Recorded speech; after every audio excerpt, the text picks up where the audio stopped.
All right, let's open it up.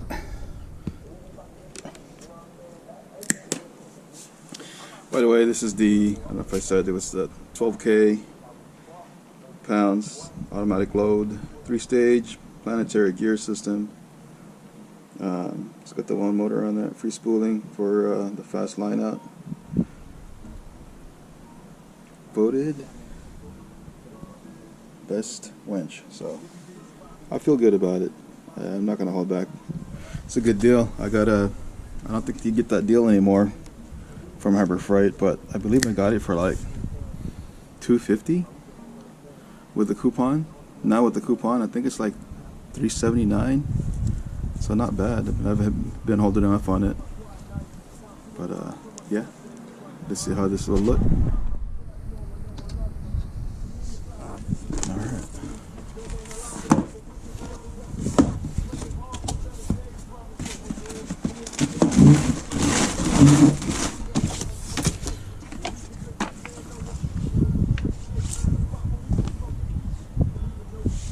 Didn't even know it came with the ring, so here's a battle. Probably gonna need this, how to wire it and everything, but it's pretty self-explanatory, to be honest. We might have to kind of switch the little lever around, get that going. So it comes with the bolts. This is the controller. This is going to be for the wiring. That's definitely, we're going to need that. Let's see here. We got the controller and the actual winch itself. So if we get this thing all unloaded, unboxed, and see how I'm going to actually put this through. It's actually bigger than I thought. It's a big 12K, but see how it works.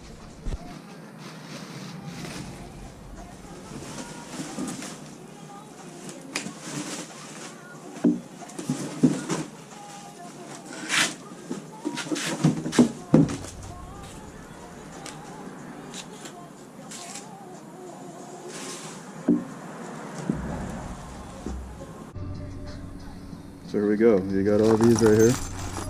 These are the nuts and bolts. So just make sure that we have a complete set here. So that's going for the actual frame of the bullbar. I believe these two are going to the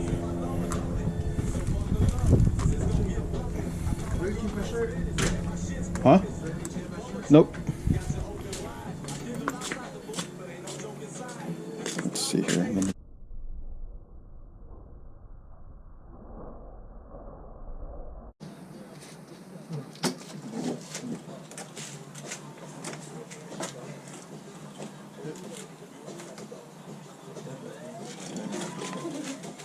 Where the hell did that other screw go?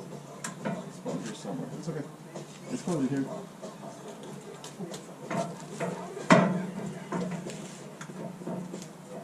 Which way is it supposed to be washing? Flat side going up? Just like that. No matter. You got it. Lift it. Tell me where to go. Lower. Alright, so the Harbor Freight winch is a little too long for the ARB bumper. So what I had to do was basically make a template so that I can gap the bolts that goes onto the back.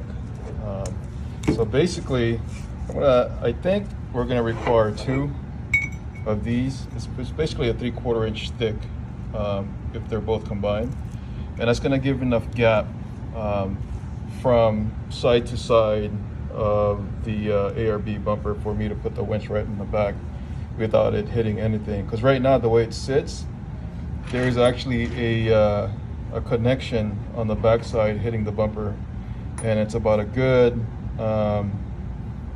maybe 10 to 15 millimeter gap.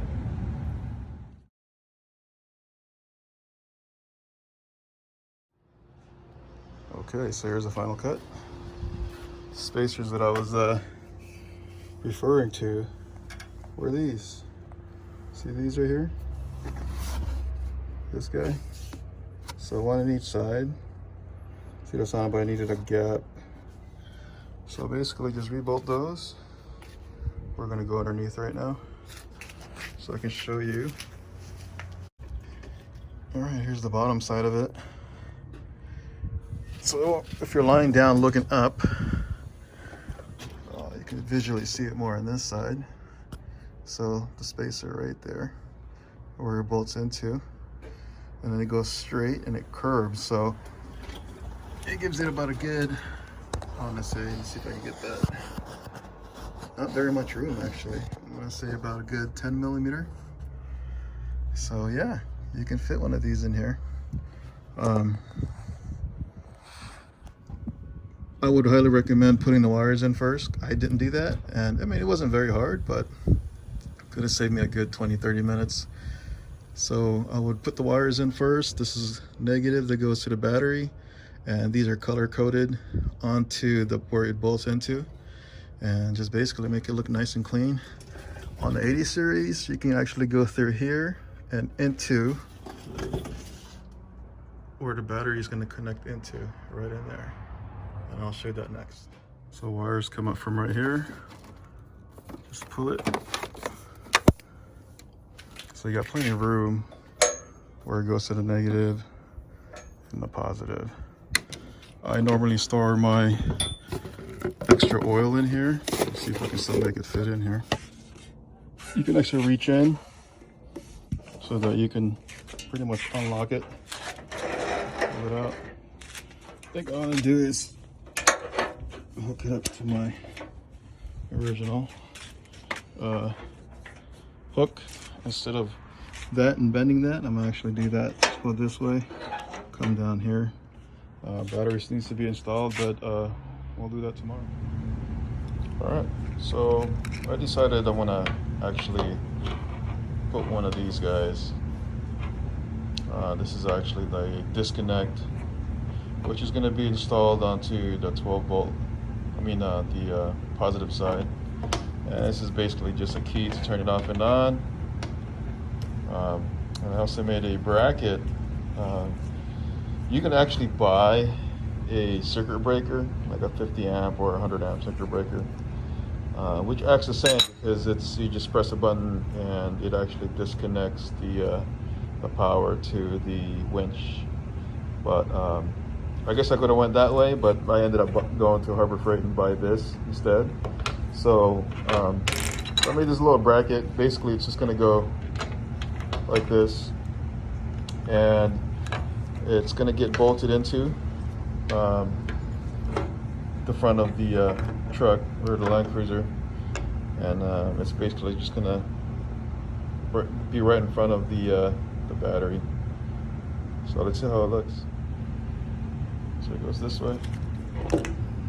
So it's going to mount on the by the radiator side of the landcruiser, and this is basically the key that turns it on and that turns it off. I think what I'm going to do is I'm going to put a little piece so this key doesn't get lost. It's got a little hole on it anyway, so just figure out how I'm going to mount it onto this too on this side. Alright, so this is it. So the bracket I made is basically welded or solder these connectors. Alright, so here we go. So you got the disconnect soldered.